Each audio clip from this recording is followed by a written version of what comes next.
get those emails that I'm gonna handle later.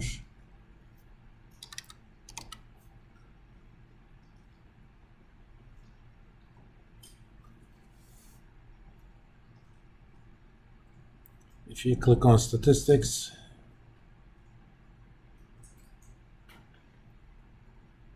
in addition to some basic summary measures like trailing PE, forward PE, EV, EBITDA, and that sort of stuff.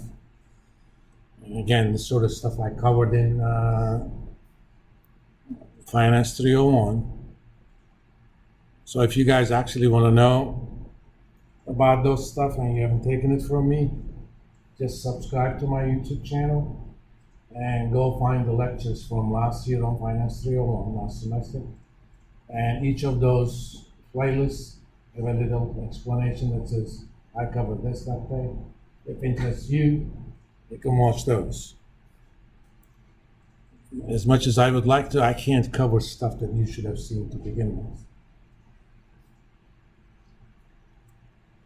I'm actually going to make an argument.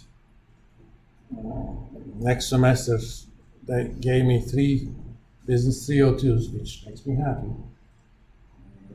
But the 4th course is Finance 330. I love teaching international finance, but trouble is that's an elective for finance majors, and it's the required class for general business, international business majors. That reduces the level of class that I have to do. I'm going to ask them to give me Finance 301 instead, because I love teaching to finance majors. They scheduled Finance 420 as an online class, so I don't want that. So that class should not be taught online, period. But, you know, we have an online program in finance. Supposedly we're making extra money, but these people don't get it. When you have a face-to-face program and you open an online program, where do you think most of the students are going to come to that online program? You're going to cannibalize your own face-to-face program. I made this argument when they did that first for accounting. They didn't even ask us. They just said, oh, by the way, you have an online accounting program now. But that means you almost double the resources to deliver that program. I just took it up on myself. I went through the enrollments, total enrollments in all accounting classes, not including the basic ones.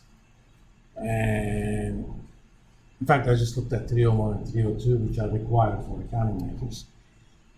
It turned out there was an increase in total, what we call FTEs, but the revenue we got from the extra people only covered about 35% of the extra cost we had to spend on faculty resources. So we actually lost money on the deal. But you can't teach these to bureaucrats. Just online says, oh, we have so much enrollment, we make money. Yes, you do, but we don't make money here then. They cannot think of opportunity costs. They cannot think of, one of the basic things we do in capital budgeting, we talk about incremental cash flows, right? If a project adds value simply because you accepted the project, that's good. But when you do incremental, there's always cannibalization when you do a new product. But I gave up. And years ago, he's now retiring, vice president in finance, he's actually teaching the student managed investment fund class. I don't know why, but again, they didn't ask me. I'm the only one that actually managed an investment for a living. It was years ago, but I did manage one. There was a discussion about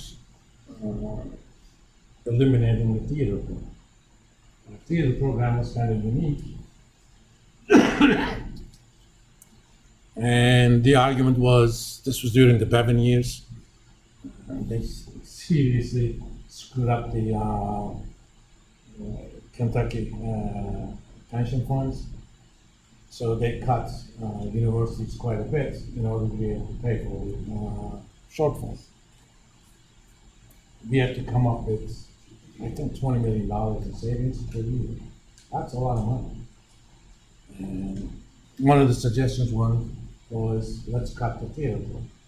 If you look at it, the theater professors make about total $750. So they said, oh, eliminating theater program saves us $750,000, including the benefits. If I pay you $100, including the benefits, the cost of the university is actually about $100. Healthcare and other stuff. And I said, no, that's not going to happen. We're going to actually lose money on this deal. He could not understand. At that point, you kind of have to be unemotional about it. Because somehow we have to find a $20 million cut, right? He says, we're going to be cutting 750s. No, you're not going to be cutting figures. What's going to happen to those students in theater? Do you think they're going to be finance majors now? Or psychology majors, or history majors, or English majors? So I don't know. And another thing is, oh, by the way, we can't estimate how much money we lose because we don't have a linear tuition structure. If you take 12 hours versus 18, you pay exactly the same. But it is not that difficult to kind of prorate stuff. Babylonians had done cost accounting with nonlinear revenue streams before. They did not get the concept of A, people's reaction to changes, and B, opportunity cost. I basically did a rogue survey, and I sent it to theater because send this to all of the theater majors. It basically asked three questions.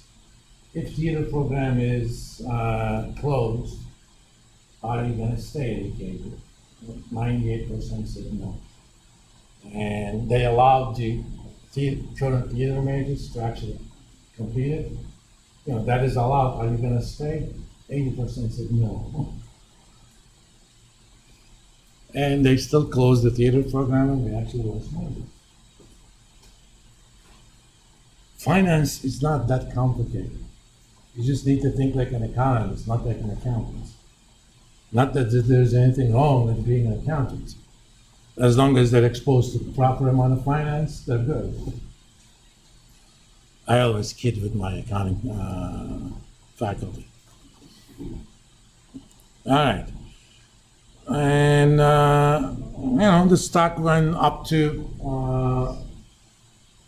closed over 22, but let's say about 21.50. Actually, 21, because that's kind of where I sold it. Again, that's overestimating it.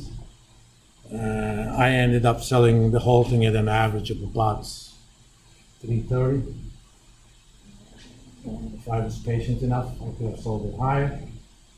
And suddenly I effectively made 330 divided by 188, 75% return on my investment. And in the meantime, the stock went up from 1675, only 28%. So options are implicitly leveraged instruments in terms of the amount you invested in those. I put in about 4,500 into those contracts. In fact, 188 times 24, yeah. And I ended up getting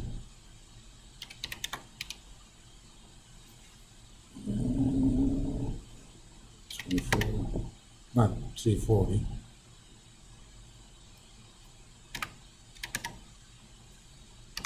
So I made,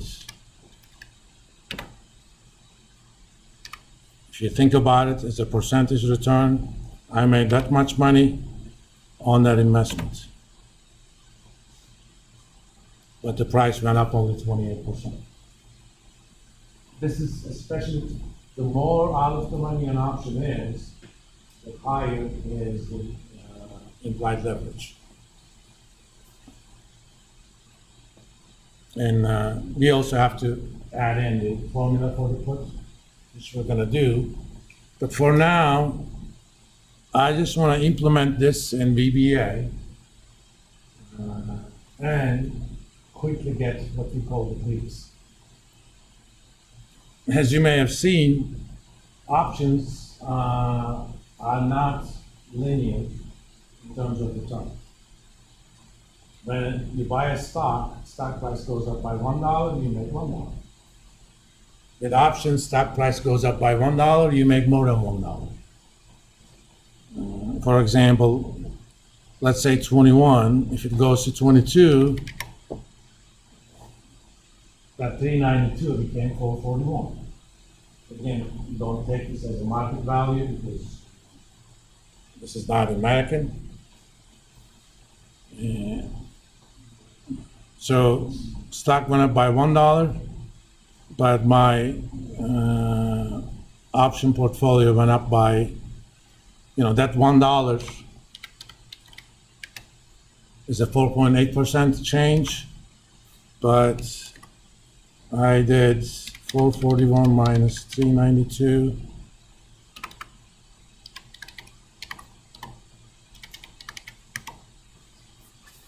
My option price went up by 12.5.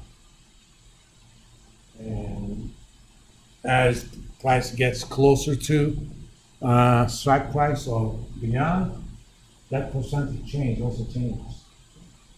So it is not a linear P&L structure.